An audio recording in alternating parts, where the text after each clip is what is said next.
Na pia ndugu zangu, tuombeni sana Mungu.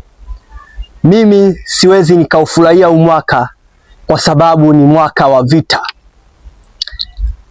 ni mwaka wa kumwaga damu. Damu nyingi zitamwagika. Kuna vita ambazo zitatokea, ambazo zitaongezeka. Vita zitaongezeka. Leo dunia inakumbana na vita ya Urusi na Ukraini. Leo dunia inakumbana na vita mbalimbali, Somalia, vita mbalimbali.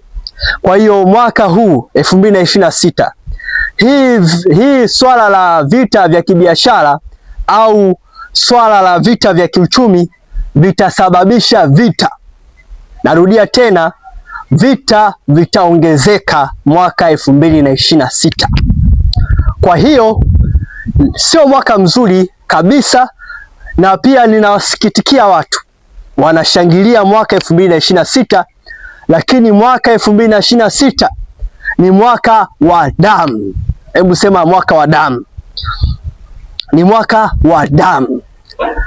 Vita vitatokea, watu watakufa.